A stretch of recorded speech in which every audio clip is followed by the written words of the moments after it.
So imagine waiting 25 years for something. Like, you have absolutely begged for it.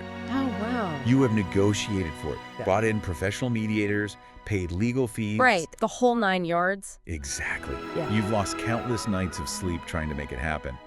I mean, it is the single defining shadow over your entire adult life. That is heavy. It is. And then, on just one completely random Tuesday, the email arrives. It's handled. The thing you have been chasing for a quarter of a century takes, less than a week to finally finalize. Just like that. Just like that.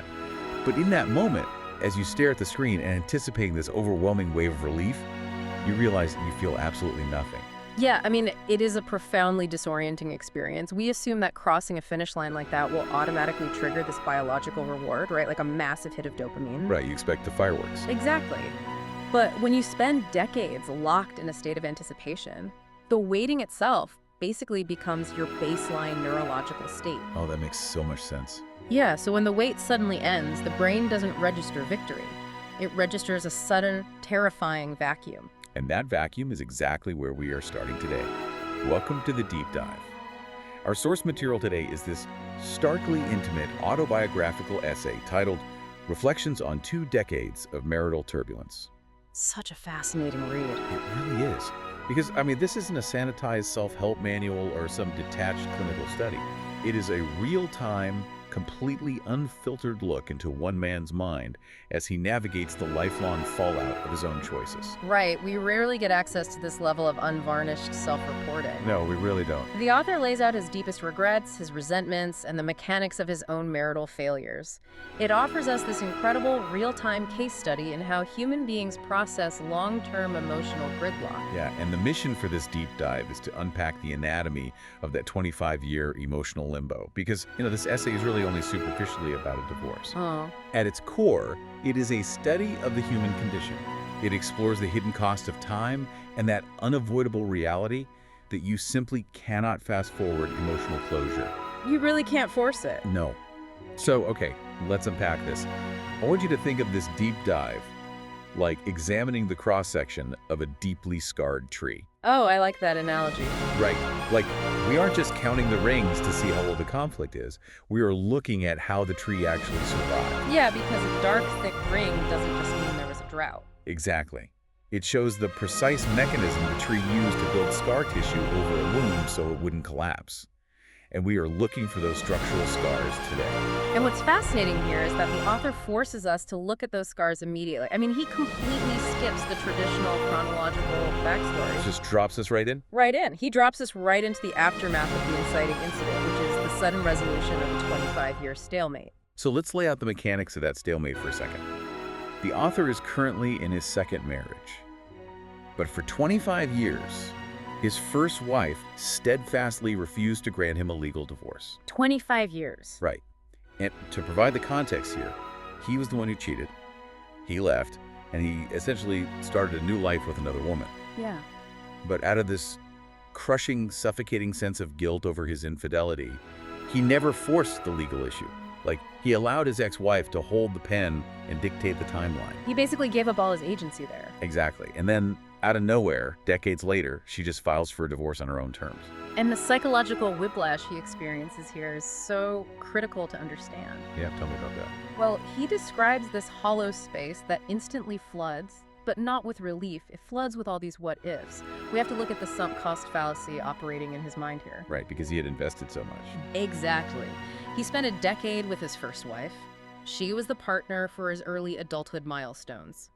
By finally getting the legal closure he thought he wanted, he is stripped of the illusion that he was just waiting to start his real life. Wow. Yeah, the paper arrives, and he is forced to confront the brutal math that those 25 years are just gone. Gone, and he spent them sitting in a waiting room. That is so heavy.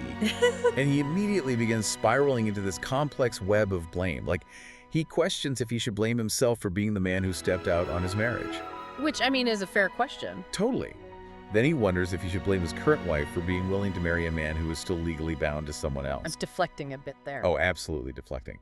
And then, inevitably, he turns his frustration toward his ex-wife. He starts questioning her motives for choosing to remain legally tethered to him for a quarter of a century. Right, he is trying to impose a mathematical formula on an entirely irrational situation. Yeah, making it neat. Exactly. He wants to assign these neat proportional percentages of guilt. He acknowledges his original sin, the infidelity, but he is really struggling to process the cascading collateral damage of how these two women reacted to his mistake over decades. Well, and I want to challenge the author's logic Yeah. regarding his ex-wife's motives here. Please do. Because in the text, he frames her 25-year delay as this stubborn, inexplicable lack of urgency. He argues that divorce is functionally used for two things, either dividing property or clearing the path to remarry. Right, logistical things. Yeah, and since they had already separated their assets and he was already living as a married man with his second wife, he views her refusal as just pure obstructionism. This being difficult. Right, but let's look at the mechanism of power here. Is it possible she held on not out of spite, but because that legal document was the absolute last remaining thread of a life she was violently thrown out of? Oh, completely. It is entirely about power asymmetry. Think about it.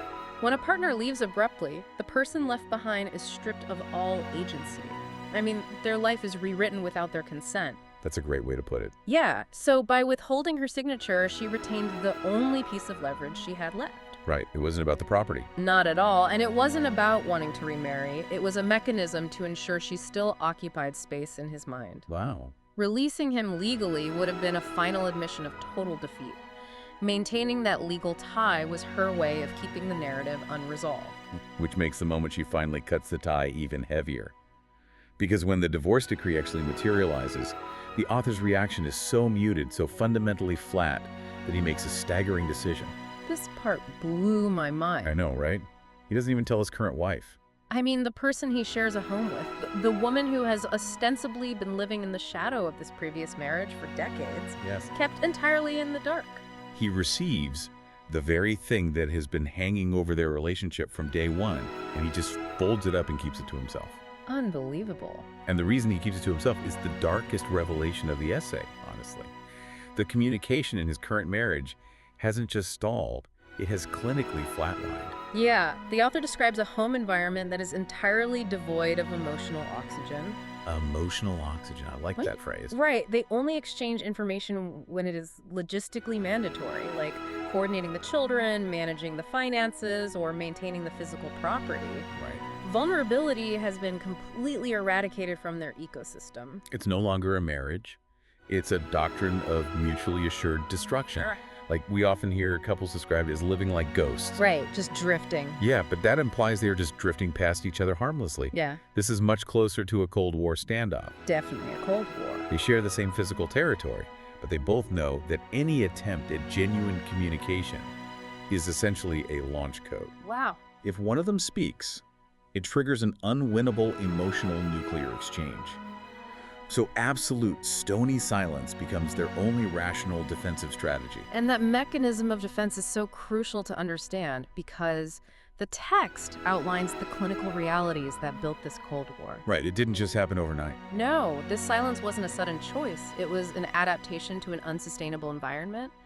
The author details intense, relentless criticism from his current wife's family, which just systematically wore down her resilience. Yeah, that external pressure is huge. Massive. And we have to layer that on top of a high-stress career she couldn't abandon and severe documented mental health struggles. He mentions some specific diagnoses, right? He does. He specifically names anxiety, claustrophobia, unpredictable mood swings, and bipolar episodes. Which is so much to navigate. Yeah. When you introduce chronic nervous system dysregulation into a marriage, the entire architecture of the relationship shifts. Exactly. When one partner is navigating the clinical extremes of bipolar episodes and severe anxiety, the household operates in a state of high alert survival. You're just constantly waiting for the other shoe to drop. Right. And the author admits this resulted in a vicious cycle of emotional and occasionally physical abuse. Yeah. She would initiate conflicts driven by this internal pressure, and he admits he lacked the tools to de-escalate. Like, he didn't walk away, he fought back. Right. They mutually engaged in this combat until their brains simply pruned away the capacity for connection. They basically battered each other into silence because the neurological cost of engaging was simply too high. And within that silence, the author makes this highly specific observation about the mechanics of grief and gender. He posits that women release their pain externally through tears, while men internalize it, like bottling it up until they break inside in silence. A very traditional framing. Very. And I want you listening to this to think about the last time you were trapped in a bitter, unresolved argument. Did you use silence as an armor to protect yourself? Or did you use tears as a mechanism to signal your distress? It's a great question to reflect on. Right, because the author is watching his wife weep, clearly seeing the physical manifestation of their mutual failure. But he finds himself physically incapable of crying, even when the internal pressure is just immense. And he provides this devastatingly granular detail about his craving for physical regulation in those moments. The hug. The hug. He writes about desperately wanting a hug, just a moment where his partner simply holds him and absorbs some of the shock. But when they do manage to embrace, he notes that it barely lasts 5 seconds. 5 seconds. It is an empty, hollow ritual. Yeah, 5 seconds is not a connection. That is a transaction you endure to avoid an argument about not touching. Exactly. It's a box being checked. And to cope with this intense isolation, the author turns to writing poetry. Which is an interesting outlet. It is, but his conclusions in his poetry are highly debatable. He includes these lines in the essay. He writes, "Society claims women seldom say sorry, while men bow their heads in a hurry." Yeah, that part. Right. When I read that, it felt like a massive red flag. Oh, for sure. I mean, is he uncovering some universal sociological truth about gender and apologies? Or is he aggressively projecting the specific, agonizing stubbornness of his own wife onto the entire human race just to make himself feel better? Well, it is fundamentally a defense mechanism. But we shouldn't dismiss the underlying psychology too quickly here. Fair point. Yes, he is projecting. When we are trapped in localized, excruciating pain, the ego's fastest way to soothe itself is to intellectualize the pain into a universal law. Oh, that is so true. Make it everybody's problem. Right. If women seldom say sorry is just to rule the universe, then he doesn't have to face the terrifying, specific reality that his wife isn't apologizing to him because of the specific damage he inflicted on her. Exactly. It lets him off the hook. It does. However, his projection does latch onto a real phenomenon regarding emotional labor and how apologies are weaponized in gridlocked relationships. How so? Well, in a state of mutually assured destruction, an apology is viewed as a surrender of territory. Oh, I see. Neither side will concede an inch. So he writes a poem blaming society rather than confronting the stalemate in his own living room. So if the living room is a literal war zone, Yeah. right? If the hugs are timed at a transactional 5 seconds, Yeah. and if you are writing cynical poetry to cope with a spouse who refuses to apologize, the most logical, glaring question is, why stay? The million-dollar question. Why not initiate a second divorce Yeah. and simply walk away from the wreckage? Here's where it gets really interesting. Right. Well, the author answers that by confronting the ghost of his first marriage. He recognizes that he already utilized the strategy of the impulsive exit. He's done it before. He has. He abandoned his first wife, driven by a volatile mix of anger, selfishness, and a complete disregard for the long-term impact on her life. Yeah. So he analyzes his own historical data, essentially, and concludes that fleeing didn't solve his internal unrest, it merely transferred it. He refuses to execute the same flawed maneuver twice. And he anchors this refusal to leave in a very visceral detail from his past. He reveals that earlier in his life, he experienced absolute, literal destitution. Yeah, this part was striking. It was. He used to sleep on footpaths, completely unsheltered, Just literally on the street. on the street. And he explicitly states that he knows he has the survival skills to endure going back to that extreme physical poverty. Wow. He could survive sleeping on the street again, but what he fears he cannot survive is emotional bankruptcy. That is a profound realization. It really is. He chased a peaceful, stable life, and the harder he forced it into existence, the more fractured it became. And if we connect this fear of emotional bankruptcy to the bigger picture, we hit the author's deeply pragmatic philosophy on love. Oh yeah, let's talk about that. He concludes that human connection is fundamentally driven by self-interest. He just strips away all the romanticism and states that no one truly gives without the expectation of a return on investment. Which sounds harsh. It does. He writes, "With brutal honesty, I loved her because I wanted her to love me back." It does sound cynical, but it is actually the core mechanic of the sunk cost fallacy. He is 25 years deep into a relationship, just hoping for a return on his emotional investment. Exactly. And he uses this brilliant analogy in the text, comparing himself to a deer chasing a mirage in the desert. I loved that imagery. Right. You see the shimmering water, you exhaust yourself running toward it, And when you finally arrive, you're just left with a mouthful of sand. Yeah. And the psychological concept at play here is intermittent reinforcement. Oh, absolutely. Think about this in your own life. Have you ever stayed at a toxic job or held on to a draining friendship? Because every once in a while, you get a tiny 5-second drop of water. A good day, a compliment. Right, a brief moment of praise or a fleeting hug. That intermittent drop of water is just enough to keep you walking further into the desert, absolutely convinced the oasis is just over the next dune. And intermittent reinforcement is incredibly difficult to break because it hijacks the brain's reward system. It really does. The author spent decades chasing the mirage of a perfectly balanced partnership. It was this illusion that if he just suffered enough, the universe would eventually reward him with a clean slate. But it doesn't work that way. No, instead, he stranded both himself and his wife in a desert they created together. So we have two people entirely entrenched in their defensive positions, operating in total silence, waiting for an oasis that just does not exist. Yeah. How does a Cold War like this actually end?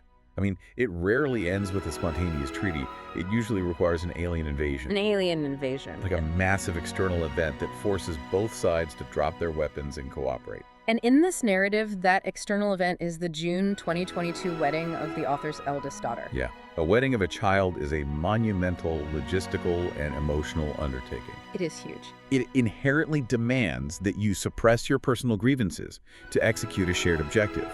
It essentially forces you to operate from an entirely different script. Yeah, in behavioral psychology, this is known as a pattern interrupt. Oh, explain that. So, when two people are stuck in a deeply grooved neurological rut of toxic interaction, they really cannot think their way out of it. The grooves are too deep. Exactly. An intense, high-stakes external requirement forces the brain to bypass its normal defensive pathways. I see. In this instance, the current wife, the woman who had been living as a hostile ghost, drastically shifts her behavior. She actually steps up. She actively engages, she helps coordinate the arrangements, she leverages her finances to support the event, and she carefully selects meaningful gifts for the daughter and the new son-in-law. And this pattern interrupts creates a profound ripple effect across the entire fractured family structure. It really does. The current wife's willingness to step up generates genuine joy for the children. And remarkably, it provides a space of peace for the ex-wife, who finally gets to experience the milestone she had been waiting decades to see. It's beautiful, really. It is. For one weekend, this tangled web of resentment is replaced by a highly fragile but functional ecosystem of shared purpose. It creates a neutral zone. Yeah. By shifting their focus entirely away from their broken dynamic and channeling all their energy into providing stability for someone else, they inadvertently prove to each other that they are still capable of positive output. Right, they see a different side of each other. They bypass their ego's defense mechanisms just long enough to remember what cooperation actually felt like. So what does this all mean? How does one cooperative weekend dismantle 25 years of deeply ingrained trauma? That's the real leap here. Because we started with a man feeling nothing while looking at a divorce decree, and now we are analyzing a man experiencing genuine contentment at a family gathering. What is the bridge between those two states? The bridge is his surrender to the mechanics of time. Okay. The essay culminates in this critical philosophical shift. The author writes, "When spring comes, flowers bloom themselves." That is a beautiful phrase. But it's dangerously close to a platitude if we don't look at the mechanism behind it. Yeah. You know? Like, he isn't just saying, we'll wait it out. No, not at all. He is describing the transition from passive endurance to active surrender. Active surrender. Right. For 25 years, he operated under the delusion that he possessed a remote control for his life. That he could manage it all. Yeah, he believed he could fast forward through the painful consequences of his infidelity, rewind to undo his mistakes, or hit pause on his current wife's mental health crises. Wow. The realization here is that you cannot force dawn to arrive while it is still dusk. Life does not respond to your remote control. It operates strictly on its own seasonal timeline. And this is exactly where the source material holds up a mirror to all of us. I mean, how much of our own misery is manufactured by trying to force a dawn when the environment requires us to navigate the dusk? Oh, so much of it. We aggressively try to force apologies out of people who just aren't ready to give them. Yep. We try to force career breakthroughs on our own artificial timelines. We try to force our partners to heal from their trauma faster because their healing is inconvenient for us. And that application of force almost always yields collateral damage. Every single time. The author's essay is really a testament to the destruction caused by impatience. Impatience, exactly. He wanted the marital resolution, the emotional absolution, and the domestic peace to materialize on his schedule. And the harder he pushed the timeline, the more profoundly he damaged the women involved. Yeah. The heaviness only began to dissipate when he neurologically accepted that the conditions for blooming simply had not been met yet. Which brings us to the actual destination of his decades-long journey. Because we are conditioned by movies and media to expect a cinematic climax. Right, the big speech in the rain. Exactly. Yeah. A tearful reunion, a sweeping monologue where all past sins are forgiven. But that's not real life. No, the reality detailed in this essay is far more grounded and, frankly, far more difficult. After a quarter of a century of mutual damage and lost years, they simply started trying again. Yeah. Gradually, quietly, without fanfare. The author notes that the cessation of hostilities wasn't an event at all. It was a slow fade. A slow fade. As they stopped forcing the dynamic, the exhausting cycle of combat began to lose its momentum. Because they weren't feeling it anymore. Exactly. There were tentative moments of smiling. Fragments of laughter returned to the house. They arrived at the state of quiet contentment. Wow. And it is crucial to note that he does not view this as a perfect victory. He explicitly mourns the tragedy of the lost time, acknowledging that decades wasted in stubborn silence can never be refunded. They can't get those years back. You can't. But he finally accepts that while the past is locked, the present environment can still be cultivated. And as we wrap up this analysis, we really have to transition from the author's living room into yours. Yeah, this raises an important question for anyone listening. You might not be untangling a 25-year legal standoff involving infidelity in multiple households. Probably not. Right. But it is highly probable that you have a specific relationship, a stalled career ambition, or a deep-seated personal grievance that you are currently trying to force into resolution. You are white-knuckling the steering wheel, just exhausting yourself, trying to make the universe bend to your preferred timeline. Yes. The ultimate takeaway from this deep dive isn't a passive instruction to just give up and let life happen to you. The lesson is about changing the way you wait. The way you wait, I love that. Yeah. Think back to the visceral hook of this entire story. The author waited 25 years for a legally binding piece of paper, entirely convinced that the document itself contained the magic mechanism for emotional release. But it didn't. No. When the paper arrived, it did absolutely nothing. The mechanism was completely empty. Which leaves you with this final thought to dissect in your own life today. What if the true closure you are desperately seeking isn't an apology from someone who hurt you? What if it isn't a signed contract, a promotion, or a dramatic final confrontation where you brilliantly get the last word? Right. What if closure is simply the neurological exhaustion of your own ego, that quiet, deeply clarifying moment when you finally stop demanding that the past be different, put down the remote control, and allow the flowers to bloom on their own schedule?